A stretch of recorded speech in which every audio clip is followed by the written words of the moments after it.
nama Reza Gladys kembali menjadi sorotan publik. Kali ini bukan karena prestasi atau peluncuran produk baru, melainkan akibat klarifikasi yang ia sampaikan terkait tudingan wajah abu-abu. Istilah ini awalnya dilontarkan oleh Nikita Mirzani saat siaran langsung di media sosial, yang kemudian menyebar dan ramai digunakan netizen yang budiman untuk mengomentari penampilan Reza Gladys. Setelah hadir sebagai saksi pelapor dalam sidang kasus dugaan pemerasan dan tindak pidana pencucian uang dengan terdakwa Nikita Mirzani, Reza Gladys memilih mengenakan busana abu-abu sebagai bentuk respon. Ia bahkan membandingkan warna hijabnya dengan warna kulit tangannya di depan wartawan, berharap hal itu menjadi penjelasan yang menghapus kesalahpahaman. Sayangnya, klarifikasi tersebut justru menuai gelombang kritik dan candaan di media sosial. Banyak netizen yang budiman menilai Reza Gladys keliru memahami maksud istilah tersebut, sehingga tanggapannya dianggap salah kaprah dan tidak relevan, apalagi mengingat profesinya sebagai dokter kecantikan. Alih-alih meredam komentar miring, video klarifikasinya justru menjadi bahan guyonan massal, memicu berbagai komentar bernada sarkas di media sosial. Nah, gimana nih menurut netizen yang terhormat? Silahkan berkomentar ya. Gue adalah orang yang percaya kepada Dr. Reza Gladys. Gue percaya kalau sebentar lagi dia akan mendekam dalam tahanan karena BPOM sudah menunjukkan bahwa produk yang dia jual itu membahayakan masyarakat. Ya, karena sudah ditarik izin edarnya. Dan buat lu para netizen yang mengagung-agungkan dia, minimal kalau misalkan mulut busuk, ya, seenggaknya kalau lu kan sering bilang nih kalau Nikita Mirzani mulutnya busuk. Seenggaknya walaupun kita punya mulut busuk, tapi ketika mengeluarkan dan berbicara itu mengeluarkan hal yang fakta yang berbicara. Bukan mulutnya manis-manis, tapi disumpah Al-Quran aja dia bohong. Nah itu yang salah. Oke guys, ini baru hari ini banget ya gue denger video percakapan dari si Mail sama si Reza Gladys. Jadi kalau yang gue tangkep ya, sebenarnya itu bukan pemerasan sih, tapi ibaratnya kayak deal-dealan, tau gak lo? Deal-dealan supaya si Nikmir enggak ngebocorin bahwa produknya si Reza Gladys itu berbahaya, atau maksudnya nggak berbepom dan jangan dipakai lah di masyarakat, nggak boleh beredar gitu. Ini bukan pemerasan deh kayaknya. Lagian kan Reza Gladys yang ngehubungin si Mail, bukan Mail yang ngehubungin si Reza Gladys kan. Tapi ya kalau misalkan Nikmir bilang dia mau melindungi masyarakat gitu ya dari produk-produk berbahaya seperti ini, agak blunder ya. Soalnya lu juga mau nih disuruh untuk tutup mulut asal dibayar uang. Nah tapi balik lagi nih sama si Reza Gladys, lo kenapa setakut itu sih? Berarti bener dong kalau produk lo itu nggak berbepom dan nggak bagus untuk beredar di masyarakat. Betul, dari kemarin pengen banget nonton film di bioskop. Cuma menurut gue ya, ada tontonan yang lebih seru dari film-film yang ada di bioskop. Bahkan ini bisa menandingi keseruan box office yang ada di Indonesia. Tonton kasus persidangannya Nikita Mirzani, kasus skincare yang sampai sekarang belum selesai-selesai. Tiap minggu sidang ya, jadwal sidang berbeda-beda, agenda sidang berbeda-beda. Setiap sidang, setelah sidang ya, pasti ada pendukungnya yang heboh, ada pendukung yang teriak-teriak. Nih, kalau dibuat film ya, udah pasti pemeran utamanya Nikita Mirzani, Reza Gladys. Nah, setelah pemeran utama, ada lagi pemeran pendukung. Pemeran pendukung ini udah pasti pendukung dari kedua kubu atau pendukung dari aktor utama.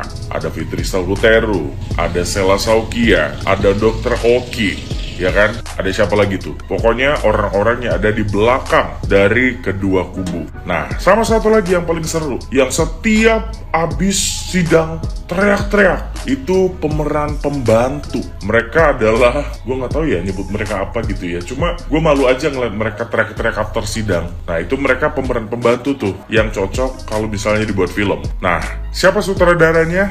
Jaksa. Menurut gue gitu ya. Kita kan manusia, kadang-kadang memang kita tuh punya feeling kayaknya dia deh yang benar, kayaknya dia deh yang salah.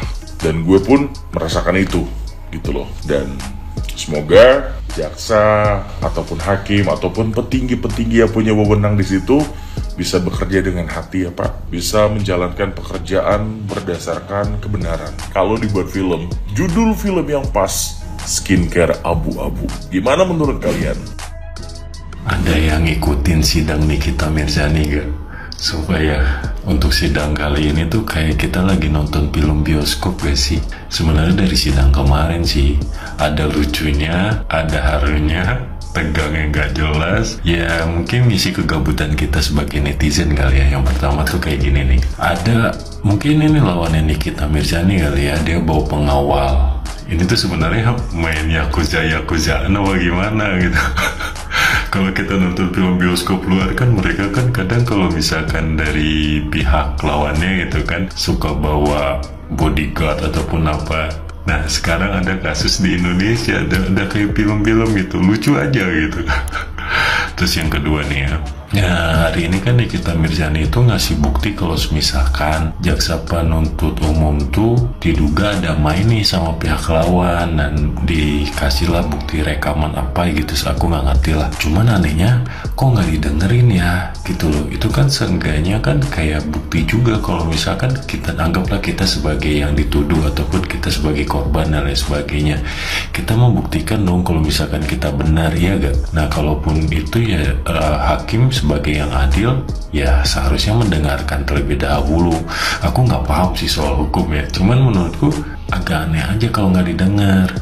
Terus yang dibikin aneh juga gitu loh, kenapa di setiap pihak Nikita Mirzani lagi ngomong itu selalu dipotong nih sama hakim, tapi nggak tahu juga. Ditambah yang terakhir ya, Nikita Mirzani kan nggak mau tuh pakai baju petahana atau apa, baju apalah kayak nggak ngerti lah, pokoknya baju-baju yang kayak tahanan gitulah. Nah itu semua tegang aku ngelihatnya. Ditambah ya pendukung-pendukung Nikita Mirzani itu sehabis live itu kan ketemu sama pendukung pihak lawan gitu, itu bikin tegang lagi. Menurutku ada tegangnya, ada lucunya gitu kan. Kalau menurut kalian gimana? Sebagai netizen yang gabut, yang kadang ngeliatin sidang-sidang kayak gini. Cuman pesanku yang terakhirnya pendapat dan opiniku ya, hukum mana yang harus kita percaya di Indonesia kalau misalkan sekelas Nikita Mirzani aja seperti ini gitu ya guys sih, hukumnya tuh nggak tahu, ini tuh kayak nggak jelas gitu mau gimana gitu, paham gak sih ya. Nikita Mirzani ditampar oleh Reza Gladys dan Fitri Sahuteru lewat podcast. Nah, Sobat Cendol, banyak yang bertanya soal podcast terbaru Reza Gladys di kanal Denny Sumargo. Katanya sih ya, podcast itu jadi tamparan untuk Nikita Mirzani. Tapi mari kita bahas dengan kepala dingin. Jadi podcast itu dibuka dengan cerita kronologi kasus yang sebenarnya ya menurut netizen Cendol sudah tidak perlu divalidasi ulang. Karena bukankah Reza Gladys sudah menjadi saksi resmi di persidangan? Bukankah semua fakta hukum seharusnya disampaikan di pengadilan, bukan di podcast pribadi? Lalu ada pengakuan juga bahwa laporan pidana tidak ada kaitan dengan skincare, tapi sampai Cendol hampir 1 jam lebih pembahasannya justru seputar bisnis skincare. Tidak konsisten namanya.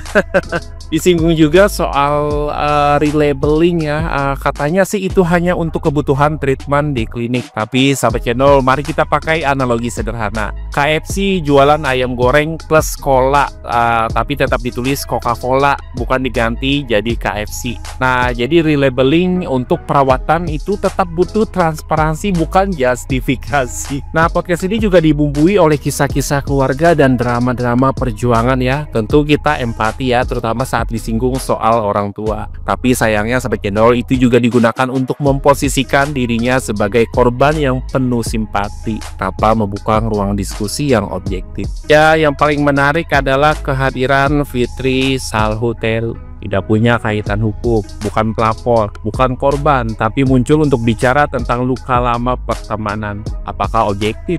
Apakah relevan? Ya, sebagai orang yang mencoba melihat kasus ini dari sudut pandang hukum dan sosial ya, netizen Cendol melihat podcast ini bukan sebagai upaya klarifikasi, tapi kampanye simpati. Ya mungkin ya strategi ini efektif untuk menggiring opini publik, tapi bukan cara yang saya pilih untuk memahami sebuah kebenaran. Ya bukan soal siapa yang paling kasihan, tapi siapa yang paling konsisten. Bukan siapa yang paling banyak nangis, tapi siapa yang paling jujur. Bukan soal siapa yang paling banyak bicara, tapi siapa yang paling bisa bertanggung jawab. Karena publik mudah tersentuh ya sahabat channel, tapi hukum hanya tersentak oleh bukti.